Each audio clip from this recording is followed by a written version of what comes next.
really amazing. Yes, I'm Dr Lesley Trotter. I'm one of the directors of the St Day Old Church Community Interest Company, and we were lucky enough to be able to buy the church from the diocese.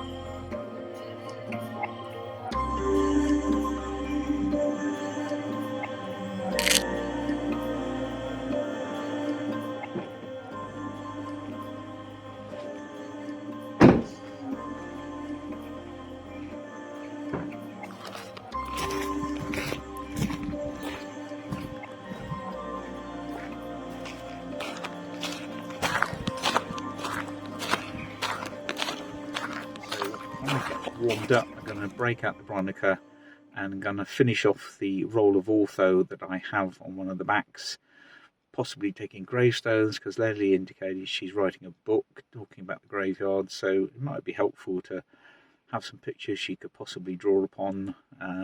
We'll see how we get, and there's also potential outside of the church. So it's in comparison to my last visit, it's a beautiful sunny day, blue sky, the odd fluffy white cloud here and there. So completely different conditions. Alright, so get back into the churchyard and see what we can come up with the Bronica. So walking through the graveyard with all these Victorian gravestones, such as the one in front, have these inscriptions on them, written in Gothic script with all the fallen leaves. This one, John Barrett, two John Barretts, and Mary Ann Barrett, or Barnett rather, widow of the latter, born 1824, died 1895. So that was a good age. But I guess she's the one at the bottom, so she's the last one. Yeah, so John Barnett, first one, born 1854, died 1872, didn't even make 18. Yes, the lower John Barrett is the father. He was born 1825, he died 1880. So he lived a bit longer, but he outlived his son. Very sad, and I think that's a common thing with these graveyards.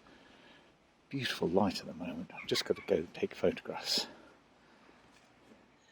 Okay, so we set up the shop of the gravestone for Mr. John Barnett Jr., so John Barnett Sr., and John Barnett's wife, John Barnett Sr.'s wife, Mary Ann Barnett, with the gravestone in the background with Susan Wanma, Anea, and with that slightly out of focus, it is quite bright and contrasty. Slow it out. There we go. Exposure number 1.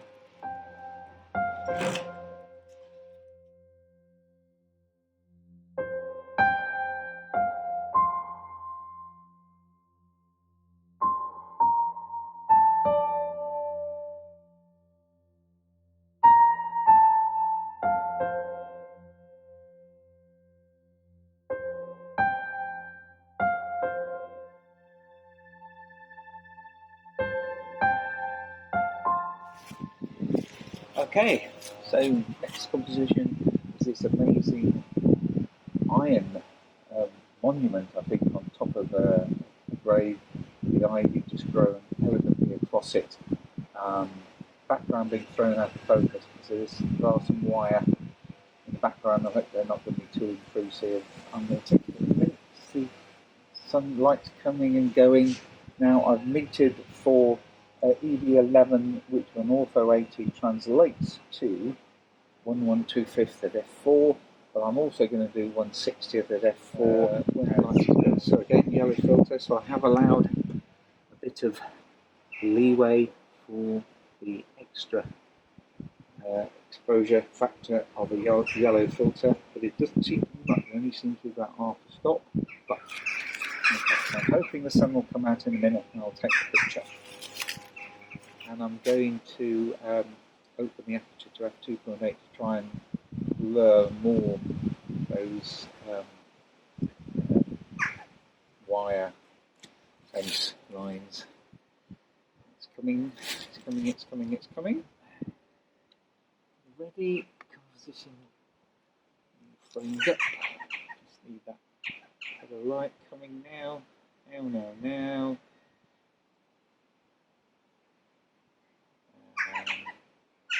There we go. Yep. Dark side still in. Perfect.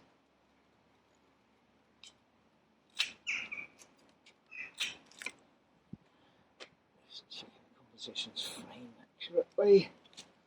There we go. 2.8. There we are. F2.8. Go.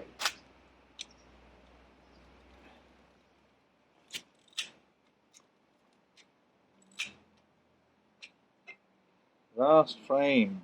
So, what are we going to take a picture of? Let's go find out.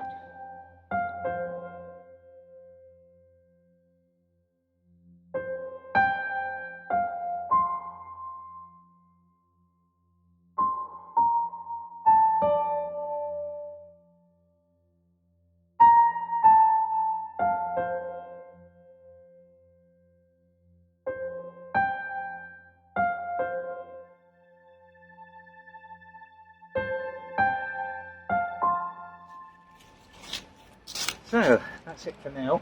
Just wandered down there. I was intrigued by some overlapping tombs that seem to go almost like a kind of pyramid. If that makes any sense. I quickly rattled off the last exposure on this roll of Author 80, which has now got to the point where it's ready to take out and get developed. That's something I may be doing later tonight, or may not, depends on how things go. But yeah, that's it for now. I may go back to the car and get another roll out, or even do some colour. But no, I'm going to stick to the Author 80. So let's go and get a roll of that, and we'll carry on a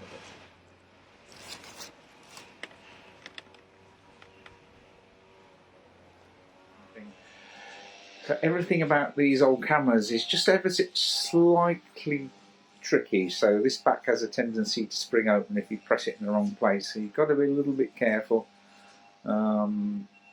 Yeah. So now, first task is to wind the whole thing on to the point where it will take pictures. See this? It gets to the point where there's a 1 and then that's it.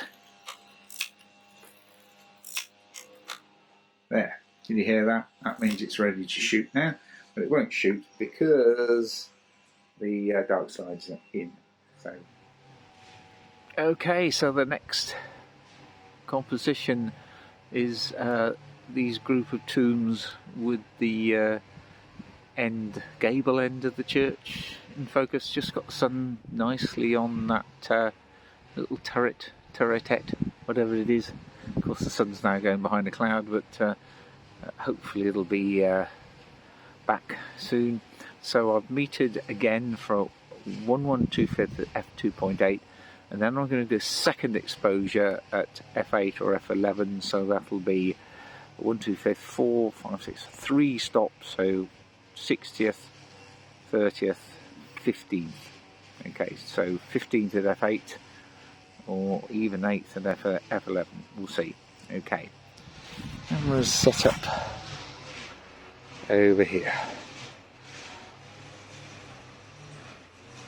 Right.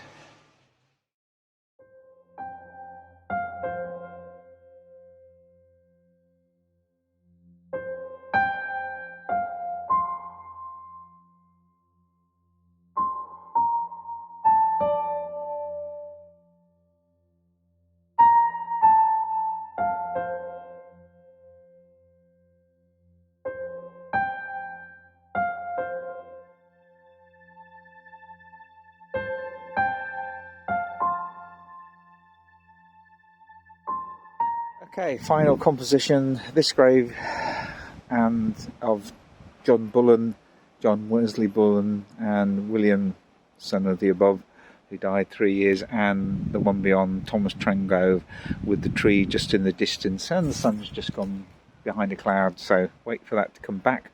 But again, the light is still beautiful.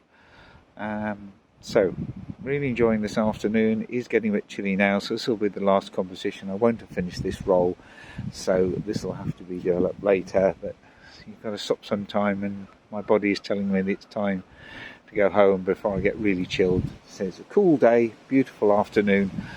Let's get taking photographs. The sun's out again.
So there we are. That was a most enjoyable afternoon at St Old Church, speaking to Lesley Trotter and taking photographs of the 4x5 inside with the Bronica outside, chatting to Lesley and the young man doing the grounds. But it's getting on, it's getting cold. I'll go home.